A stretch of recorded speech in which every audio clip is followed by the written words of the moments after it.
So when I do get a lookbook from a director, and I'm allowed to do that on set and even requested to, I'll actually create a folder with all the looks and different samples that I've done for them on set. Yeah, when I do color correction on set, I do it in multiple formats. I do it in form of LUTs with like the Red and the Alexa. They also have the ability to save on the Red in an R3D picture file, which not only gives you the LUT, but it gives you a visual reference as far as what that LUT is.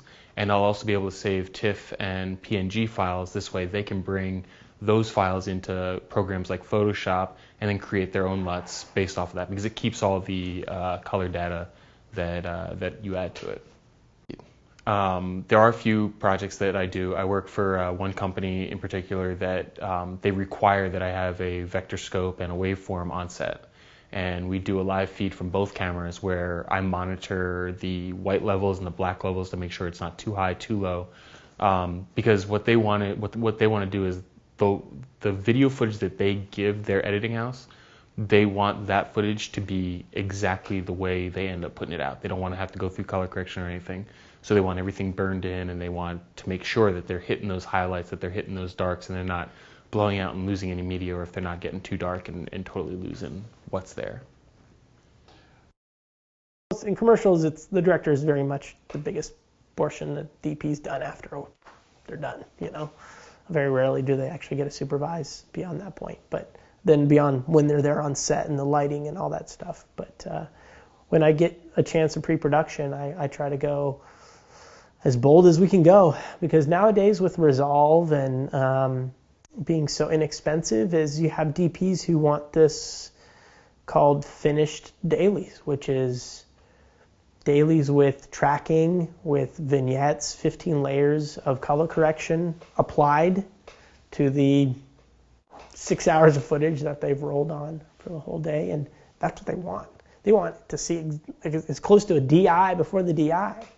So those tools are kind of blending a little bit. It's not like you create a LUT, the LUT gets handed off. It does. Big shows, that's how they like to work. Okay, this is what you're doing. You send it off of here, boom, done. Other shows are like, as long as you give us something. Or they're using ColorFront or something, and I like to work outside of CDL, for example. I find it very limiting for the cinematographer, and LUTs in general can be very confusing. So I try to minimize those LUTs as much as possible so that what I am handing them is a color file of some sort. It's still a LUT, but it's basically a color file that shows the position of everything that's on my color panel, because I use a tangent wave when I'm coloring, for example. So I have stuff, curves, for example, that are really important. I can isolate red, green, blue. So if I see an image that's got a little bit of green in it, but I don't want to fuss with the blue or the red in the image, I might just pull just in the low end or just in the mids. It's just having that more controllability nowadays with the computer programs we're using. Because it's the same scene. Once you've got the look dialed in and you shoot it 7 or 8 times, why do you need to regrade? You don't. It's going to match. And even then, why would you want to regrade? Why would you want to make the second take look exactly like the first take? Do you not think that the cinematographer is letting it breathe or just trying something new? So maybe if you have the time, or if you have the system to send it back to set, or they get a moment to sit in the truck, okay, show me the second take, because you've got your notes, and you're on the earpiece and you're going, okay, so I opened it up a little bit there. Do you see that? Yeah, I see that. And I closed it down there, and I adjusted this. Which one's looking better? Which one's like holding more? Is it? And I want a bit of corruption, but I don't want it to go muddy. You know, whatever the example is. So you're not just robotically going through color timing everything to look the same. No, you're just letting it, you know, you're letting the expression of the photography come through, that exposure, the intention. So, to recap, if you know you're going to be using more than one camera, then you're going to get to a stage where you want to iron out as many of the kinks as possible before you go to prep, so that you can spend more time being creative on set than technical, because technical, you've nailed it. You've got it absolutely spot on. I mean, you know, putting a cable into an SDI slot is not that tricky. Setting up the exposure or the ASA, the ISO, the white balance is not that tricky either on the camera. And especially if you're shooting raw, then you're always going to have the negative that you can change the ISO or the ASA after the fact. Hand it over to editorial. Editorial then makes their edit decision list, all the decisions required to form a 60-second or a 30-second if it's a commercial, or a 45-second spot, which then gets passed back to the same person that was present at the initial stages, at the birthing stage, at the creation process, during production, where they are frequently in contact with the agency, with the director of photography, on a daily basis, sitting down, having lunch, sharing a joke, doing work, stressing out, celebrating, going through all the highs and lows of what's involved in a passionate project, led production, one that's under the guise of art, but it's, you know, a commercial, so it's answerable to a client who also has their opinion. Everyone's seeing that image, and they've said, we love it at the stage of production. They're viewing it over and over and over again. It's becoming the reference point for the entire look of the show during editorial, and they must have seen it so many times with various revisions, but it's still being presented in the same light. The image has been processed from production, the same image has been screened during editorial.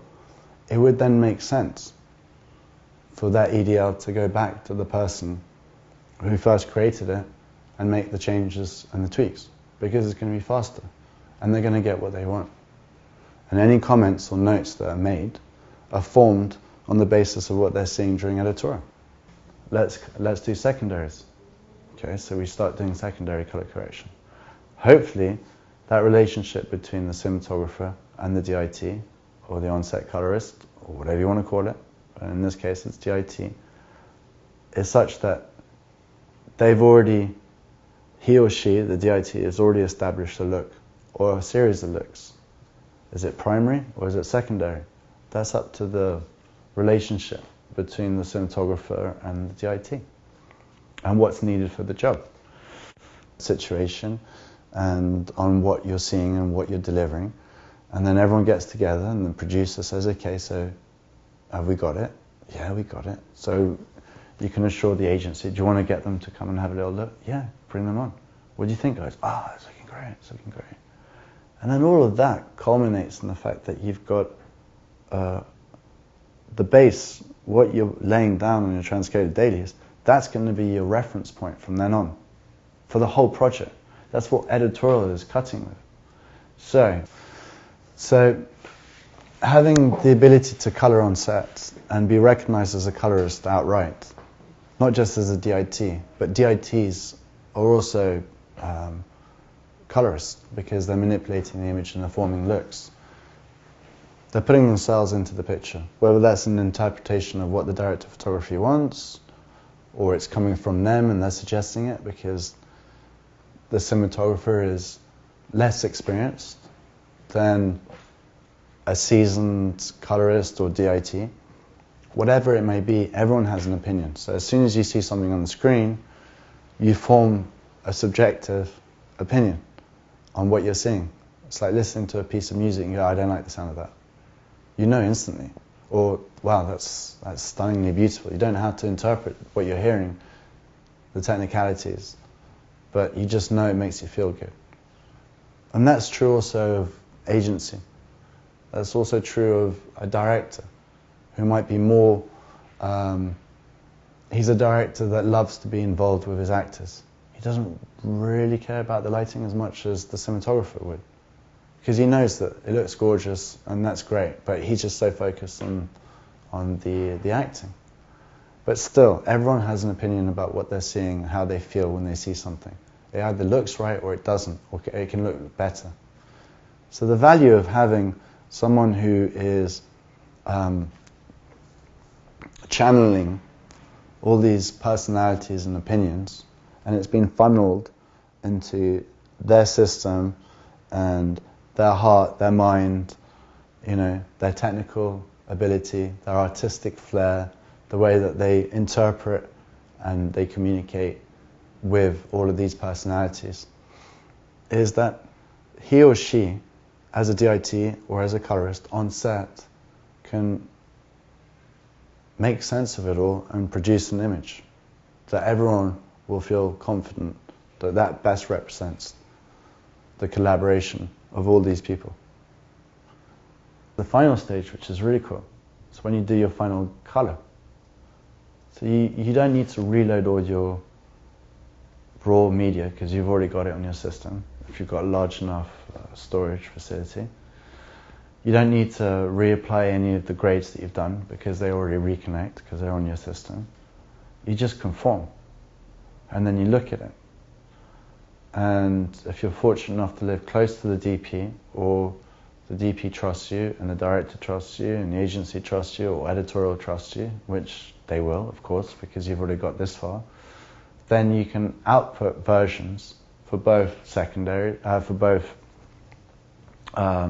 two options. One that you've done on set with handles, your interpretation, like one that's just been carefully tweaked from one shot to the other if you see anything that's different. Plates, or you know, you go through the notes. Oh, can we make this one a little bit more punchy? And then you just do it. And then what you find is that the budget that's allocated to final grade, rather than starting from scratch, you're enhancing, you're tweaking, you're crafting, you're really going deeply into that session. With all the tools that you have available, with already a reference, because you created it, with the knowledge and the foresight, because you were there on set and you were talking physically with everyone that's responsible for the image, be it the director of photography, agency, the client themselves. You know, that's all fresh in your mind's eye. Well, I have had to use the Area Look Creator sometimes, and when I did have to use it, what I would do is I would make multiple versions of the same look with the same still, so that when I uploaded these looks back up to the camera, I'd have varying degrees of the same look, so that I could adjust, if I did want to adjust that same look just a little bit, say it's 20% less intense or 20% more intense, then I'd have that option. So if I had to use Area Look Creator, that's what I would do. But usually for creating a look on the live feed of set, as opposed to after you've downloaded the footage, I like to use live grade. See things nice and big. So that's kind of my approach with Red. Then Red really forces you to create a look on the back end before you can do anything really with that image. Whereas the Alexa, for example, or even F55 or whatever, can just record 709 color directly to the card without having to go through a log C type of encoding.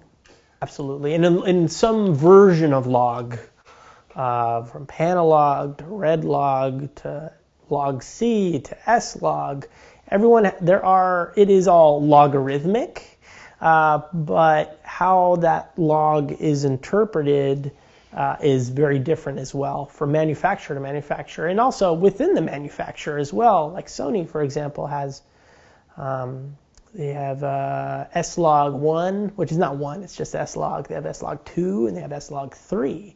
So depending on what your approach is, what you're trying to protect, or what's the best for your grading scenarios for TV, for example, you may want to go with that approach.